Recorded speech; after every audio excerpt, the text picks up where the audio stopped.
Hello everyone, maths by Sumit sir Kanpur के YouTube channel पर आपका स्वागत है। जिन लोगों ने चैनल को सब्सक्राइब नहीं किया है वो हमारे चैनल को सब्सक्राइब कर लें और हमारे चैनल की वीडियो सबसे पहले पाने के लिए साथ में बेल आइकन को ज़रूर दबाएं। इस वीडियो में बताए गए सवाल यदि आपको समझ में नहीं आते हैं तो इसका कमेंट अवश्य करें और हाँ, वीडियो पसंद आए तो वीडियो को लाइक अवश्य करें। तो आइए हम देखते हैं सवाल संख्या 7वें का फर्स्ट। जैसा कि सवाल जो है आपका नीचे आपको दिख रहा होगा कि क्या सवाल है आखिर। सवाल में लिखा मूल बिंदु के बाईं ओर x अक्ष को 3 इकाई की दूरी पर प्रतिच्छेद करने तथा ढाल, यहाँ पर ढाल जो सवाल में है 2 दिया हुआ है, इसको आप पहले तो -2 कर लें, बुक में सुधार कर लें। ढाल -2 वाली रेखा का समीकरण ज्ञात करें। यहाँ पर एक बड़ा इंपॉर्टेंट टॉपिक है, ढाल -2 दी हुई है। थोड़ा सा हम ढाल के विषय में चर्चा कर लेते हैं। आइए देखते हैं स्क्रीन पर। जैसे कि धनात्मक और ऋणात्मक प्रवणता की बात करनी थी। अगर हम एक केस लेते हैं, जैसे कि देखो पहले धनात्मक प्रवणता और ऋणात्मक प्रवणता, तो धनात्मक प्रवणता की जो लाइन होती है हमेशा ऊपर की ओर जाती है और जो ऋणात्मक प्रवणता होती है इसकी जो लाइन होती है हमेशा नीचे की ओर जाती है। अब अगर हम एक केस लेते हैं, जैसे कि देखें आप इधर एक हम केस ऐसा ले लेते हैं, चलिए ये रहा एक लाइन है, ठीक। इसको ज़रा ध्यान से समझिएगा, देखिएगा। यहाँ से इसको मैं मिला लेता हूँ, ये मिला दिया यहाँ पर, ठीक, और इसको भी मिला दिया, ये रहा, ठीक। तो ज़्यादा अच्छे से क्लियर नहीं होगा बट चीज़ें समझाते हैं। चलिए देखिएगा आप, यहाँ पर ये हो गई बात। यहाँ पर ये y की नेगेटिव दिशा है। अब यहाँ पर -2 था और यहाँ पर -1, ठीक। अच्छा, ये थोड़ा सा ऐसे और ये मान लेते हैं कि ये चलो ऐसे मिला होगा और ये ऐसे मिला होगा, ठीक। आप ज़रा यहाँ ध्यान समझिएगा। इसका कोऑर्डिनेट क्या आएगा भाई? y पर इसने -2 चला और x पर 1 2 3 4 5, मतलब -5 y पर -2 चला, ठीक। इस वाले ने कितना चला? इस वाले पॉइंट अगर हम बात करें तो इसने तो -1 चला y पर, ठीक। और x पे कितना चला? -4। तो जो हमारी प्रवणता होती है y में परिवर्तन, मतलब y2 - y1 और बटे x2 - x1, y में परिवर्तन और बटे x में परिवर्तन की बात करता है। अगर यहाँ प्रवणता निकालें y2 - y1 -1 माइनस और फिर से एक और माइनस कर दो, ठीक, बटे x2 - x1 -4 -5 -1 +2 -4 +5, क्या आएगा आंसर? जो भी आएगा पॉजिटिव आएगा। तो ये लाइन क्या है? ऊपर की ओर जा रही है और इसकी जो प्रवणता क्या है? धनात्मक है। बात समझ में आई? एक केस और देखते हैं। यहाँ पर अगर मैं एक लाइन ऐसे बना देता हूँ, ठीक, ये मैंने एक लाइन बना दी। अब यहाँ पर इसको थोड़ा सा आगे बढ़ा लेते हैं चीज़ें समझने के लिए। हम यहाँ पर एक पॉइंट ले लेते हैं, ठीक। इस पॉइंट में ऐसे मिलाया और ये ऐसे से मिलाया जा सकता है। चलिए ठीक है, चलो ये हो गया। एक और यहाँ बनाए ले रहे हैं, तो इसके नाम क्या क्या होंगे? इसका नाम 1 2 3 4 5 6, ये होगा नाम इसके। और यहाँ पर भी 1 2 3 4 5, ठीक, लेकिन सबके सब नेगेटिव के, ऋणात्मक के। ये बात हो गई। अब इस पॉइंट का कोऑर्डिनेट क्या आया? इस पॉइंट का कोऑर्डिनेट पहले तो x पे इसने 2 दूरी चली, y पर -5 दूरी चली। अब इसी लाइन पर हम एक यहाँ पॉइंट ले रहे हैं। अब इसको हम ऐसे मिला सकते हैं। इस पॉइंट का कोऑर्डिनेट क्या आएगा? इसने जो है x अक्ष पर 1 दूरी चली और y अक्ष पर -4 दूरी चली। बात समझ में आ गई, ठीक। अगर अब हम इसकी प्रवणता निकालें, प्रवणता m बराबर पहले तो y2 - y1 -4 माइनस और -5 बटे x2 - x1 x माइनस, ये यहाँ तक बात समझ में आ गई। अब जरा इसको सॉल्व करें। -4 +5 बटे -1, तो जो उत्तर आएगा वो -1 आएगा। तो इसकी प्रवणता कैसी आई? नेगेटिव की आ गई, ठीक। इसकी प्रवणता कैसे आई थी? पॉजिटिव की आई थी। और ये क्या होता है? ये 0 प्रवणता की लाइन होती है, मतलब इसका स्लोप 0 है। और एक लाइन अगर मैं ऐसे खींच दूँ, सीधी लाइन होगी, थोड़ा सा तिरछी हो गई, तो इसकी जो प्रवणता होती है अनडिफाइंड होती है, ठीक। तो आपको प्रवणता के कुल 4 केस समझने थे: पॉजिटिव प्रवणता, नेगेटिव प्रवणता और ये 0 और अनडिफाइंड प्रवणता। तो हम बस ये समझ सकते हैं कि भाई जो पॉजिटिव प्रवणता होगी इसमें लाइन ऊपर की ओर जाती है और जो नेगेटिव इसकी प्रवणता होती है इसमें लाइन क्या होती है? नीचे की ओर जा रही होती है। तो अब हम अपने सवालों की ओर दोबारा लौटते हैं। 7 का 1, ठीक। अब 7 के 1 में मूल बिंदु के बाईं ओर, ठीक। तो आइए हम पहले चित्र बनाते हैं मूल बिंदु के बाईं ओर। ओके, तो हमारा चित्र तैयार है, सवाल संख्या 7 का चित्र। ठीक, सवाल संख्या 7 में लिखा है मूल बिंदु के बाईं ओर यक्स अक्ष को 3 इकाई दूरी पर, तो 3 इकाई दूरी पर काट रही एक लाइन, तो हमने लाइन को ऐसे खींचा क्योंकि इसकी जो प्रवणता यम है वो -2 दे रखा। अगर आपने किताब में अगर आपने सही ना किया हो तो आप इसे -2 कर लें। ठीक, तो सी के निर्देशांक आपको -3, 0 हो जाएंगे। यहाँ पर सी बिंदु माना हमने। अब -3 क्यों हुआ भाई, इधर की ओर गया, यहाँ इस पॉइंट का कोऑर्डिनेट मुझे चाहिए। इसने एक्स अक्ष पे कितनी दूरी कवर की, -3 दूरी कवर की और ,0, ये चीज़ें हो गई। अब हमें रेखा का समीकरण चाहिए, तो इस स्थिति में आप रेखा का समीकरण जानते हैं y - y1, y1 क्या हमारा 0 है, बराबर यम क्या है -2 है, x - x1, x - x1। ठीक, फार्मूला हमने लगाया y - y1 बराबर यम x - x1। जब भी किसी बिंदु के निर्देशांक किसी रेखा पर उपस्थित किसी बिंदु के निर्देशांक और ढाल दी होती है तो हम इस प्रकार का समीकरण लगाते हैं।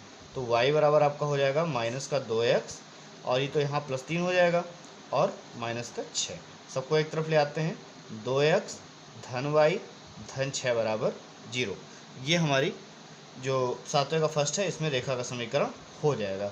7वें का सेकंड देखते हैं, मूल बिंदु के ऊपर y अक्ष को 2 इकाई दूरी पर प्रतिच्छेद करने वाली और धन x अक्ष की धन दिशा से 30 अंश का कोण वाली रेखा का समीकरण।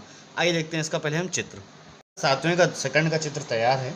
मूल बिंदु के ऊपर y अक्ष को 2 इकाई दूरी पर एक लाइन है जो काटती है तथा x अक्ष की धन दिशा से, ये धन दिशा, अब देखिए यहाँ से ऐसे लाइन खींची तो इस पॉइंट के हिसाब से अगर आप देखें तो x अक्ष की धन दिशा इधर होगी और ऋण दिशा इधर होगी, तो x अक्ष की धन दिशा से 30 अंश का कोण बनाती है। कोणों के विषय में हमने 10A के पहले जो बेसिक था उसमें आपको समझाया था। तो अगर आप केस देखें तो आपने एक नियम पढ़ा होगा y बराबर mx धन c। यहाँ पर अंताखंड रूप में और ढाल अंताखंड रूप में रेखा का ये समीकरण होता है। यहाँ पर यही समीकरण लगाया जाएगा जहाँ c y अक्ष पर काटा गया अंताखंड होता है। इसको हमने पिछले जो वीडियो लेक्चर था उसमें डिस्कस किया था। यम की जगह मैं tan थीटा रखूँगा, tan थीटा का मतलब tan 30 और डॉट x प्लस सी की जगह पे 2 और y आपका ये चल रहा था y, और tan 30 की वैल्यू हो गई 1/√3 x धन 2। बस थोड़ा सा आपको सॉल्व करना है।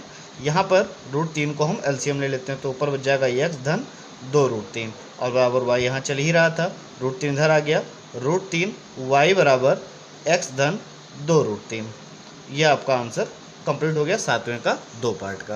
अपना अगला सवाल, सवाल संख्या 8।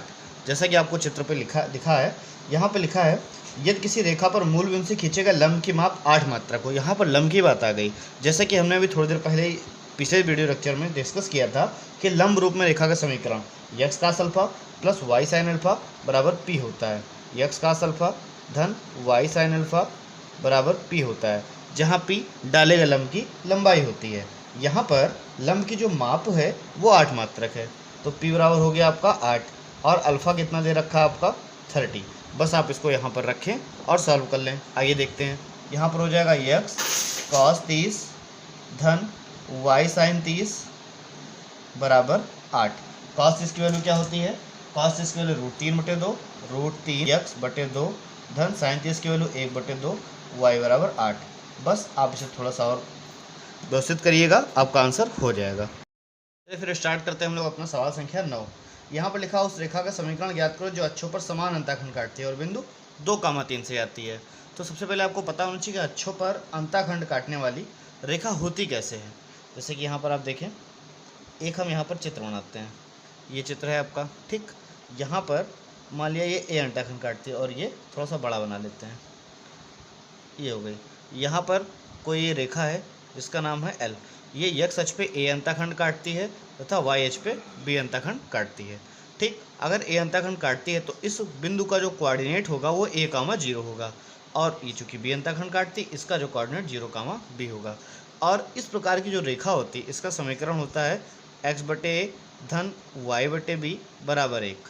ठीक, अक्षों पर अंताखंड काटने वाली रेखा का समीकरण हम पिछले वीडियो लेक्चर में देख चुके हैं। अगर आपने अभी तक न देखा हो तो उसे अवश्य जाके देखें। आइए अब सवाल संख्या 9 पे आते हैं। यहाँ पर लिखा है जो रेखा है आपकी वो अक्षों पर समान अंताखंड काटती है। इसको देखते हैं।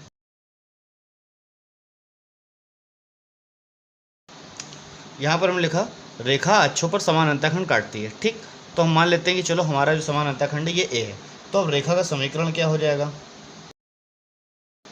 ये हो गया आपका रेखा का समीकरण। एक बात इसमें और ध्यान देने वाली है, साथ में कहा गया जो रेखा है बिंदु 2, 3 से जाती है। ये बात हमेशा आप लोग याद रखें, अगर कोई भी रेखा किसी भी बिंदु से होकर जाती है तो उस बिंदु को उस रेखा में रखा जा सकता है। ठीक, यहाँ पर चूंकि रेखा जो है बिंदु 2, 3 से होकर जाती है, अतः जो बिंदु होगा वो रेखा को संतुष्ट करेगा। संतुष्ट करेगा करने का मतलब कि x और y की रेखा पे आप 2, 3 रख सकते हैं। तो 2/a धन 3/a बराबर 1। अगर हम इसको सॉल्व करें तो a देखिए दोनों में कॉमन आ जाएगा, 2 धन 3 बराबर 1। तो a बराबर कितना आ गया, a 5/a बराबर 1। तो सॉल्व करेंगे आप तो आपको मिल जाएगा a बराबर 5। ठीक, और जैसे आपका a बराबर 5 मिला, अतः जो अंतःखंड है वो 5 का है।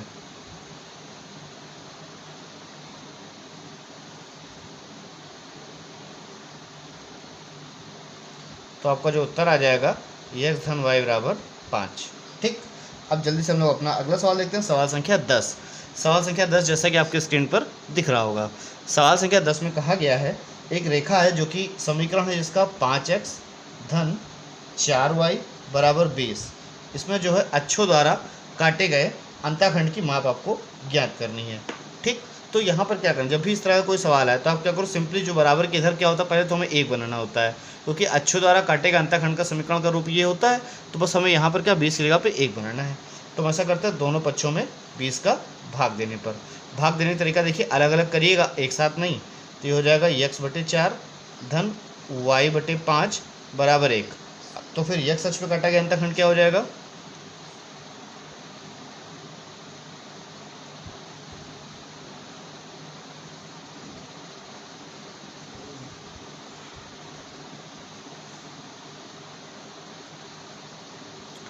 x अक्ष पे काटा गया अंतःखंड 4 और y अक्ष पे काटा गया अंतःखंड 5। आइए देखते हैं सवाल संख्या 11। सवाल संख्या 11 का आंसर प्रॉबेबली जो है थोड़ा सा गड़बड़ आ रहा है। सवाल संख्या 11 जैसे कि आपको स्क्रीन पर दिख रहा होगा, सवाल संख्या 11 एक सरल रेखा है और इसमें अक्षों के अंतःखंड करना है। ठीक, तो देखते हैं रेखा का समीकरण क्या है। रेखा का समीकरण 3x धन 4y बराबर 6। ठीक, यहाँ पर पहले इसको हम अक्षों द्वारा काटे गए अंतःखंड के रूप में परिवर्तित करेंगे। परिवर्तित करने के लिए क्या करना है, हमें दोनों पक्षों में 6 का भाग देना है। आप अगली लाइन लिखेंगे, मैं थोड़ा सा जगह कम होने के लिए यहाँ डायरेक्ट लिख देता हूँ कि दोनों पक्षों में 6 का भाग देने पर। तो ये हो जाएगा आपका x/2 धन 2y/6। आपको पहली लाइन लिखनी, सरल रेखा समीकरण दिया है, दोनों पक्षों में 6 का भाग देने पर यहाँ तक आ गए, उसके बाद यहाँ तक आ गए और बराबर 1।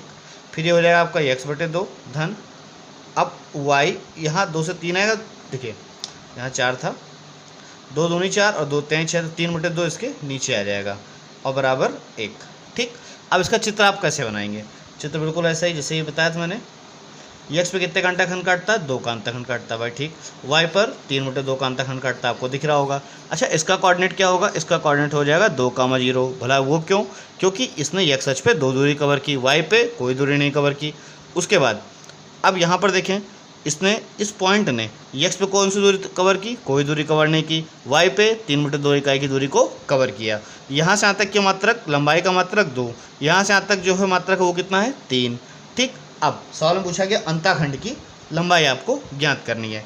अब आप सोचो अंतःखंड क्या होता है, आप कहोगे भाई ये अंतःखंड लंबाई तो हो ही गई, नहीं, आपको कहाँ से कहाँ तक की लंबाई ज्ञात करनी है, यहाँ से यहाँ तक की लंबाई ज्ञात करनी है। 2 तरीके हैं, पहला इन दोनों बिंदुओं के बीच की दूरी का फार्मूला आप लगा करके पता कर लो। दूसरा, ये जो त्रिभुज है AOB, यह एक समकोण त्रिभुज है, पाइथागोरस लगा लेते हैं। पाइथागोरस से AB बराबर क्या हो जाएगा, अंडर रूट, चूँकि कर्ण है ना, कर्ण बराबर लंब स्क्वायर प्लस आधार स्क्वायर, वो भी किसके अंदर, अंडर रूट के अंदर। लंब स्क्वायर यानी 3/2 का स्क्वायर हो जाएगा 9/4, आधार स्क्वायर यानी कि 4। सॉल्व करेंगे तो मिल जाएगा आपको 4 चौक 16 9 25, 25/4, वो भी अंडर रूट के अंदर। तो फिर इसको और थोड़ा सॉल्व करेंगे तो आपको मिलेगा 5/2। अंतःखंड की लंबाई कितनी हो गई आपकी, 5/2। दूसरी बात, यहाँ पर बोला गया मध्य बिंदु का कोऑर्डिनेट क्या होता है, मैं यहाँ लिखे दे रहा हूँ, मध्य बिंदु का जो कोऑर्डिनेट होता है, अगर 2 बिंदु x1, y1 तथा x2, y2 से कोई रेखा होकर के जाती है, कोई अगर रेखा है आपकी x1, y1 तथा x2, y2 से होकर जाती है, तो उसके मध्य बिंदु के जो निर्देशांक होते हैं x1 धन x2/2, y1 धन y2/2 होते हैं। बिल्कुल सेम ऐसा ही मध्य बिंदु के निर्देशांक क्या हो जाएंगे, पहले तो x1/x2 करेंगे 0 धन 2 यानी 0 धन 2 बटे 2, ठीक, कॉमा 3 बटे 2 धन 0 और बटे 2, सॉल्व करोगे तो 2 बटे 2 यानी 1 और 3 बटे 2 बटे 2 यानी कि 3 बटे 4। तो ये आ गया आपका मध्य बिंदु के निर्देशांक। इसका कोऑर्डिनेट 1, 3 बटे 4। उत्तर शायद गलत आ रहा होगा, एक बार आप मैच कर लें। ठीक, अगला सवाल देखते हैं। जैसे कि यहाँ पर देखें आप, जो सवाल संख्या 12 था आपका, सवाल संख्या 12 और 11 दोनों एक ही जैसे हैं, तो मेरे ख्याल से आप दोनों स्वयं करें तो ठीक रहेगा। अब सवाल संख्या 13 और 14 दोनों एक जैसे हैं, तो फिलहाल सवाल संख्या 13 हमारे पास नोट है। सवाल संख्या 13 है, उस सरल रेखा का समीकरण ज्ञात करो जो बिंदु 2, 2 से होकर जाए और दोनों अक्षों पर ऐसा अंतःखंड काटे जिनके लंबाइयों का योग 9 है। तो जैसा कि आपको दिख रहा, माना सरल रेखा x तथा y अक्ष पर काटे गए अंतःखंड क्रमशः a और b हैं, तो प्रश्नानुसार a + b बराबर क्या हो जाएगा, 9 हो जाएगा। ठीक, तो जो रेखा का समीकरण हो जाएगा वो क्या होगा, जरा ये देखें। अतः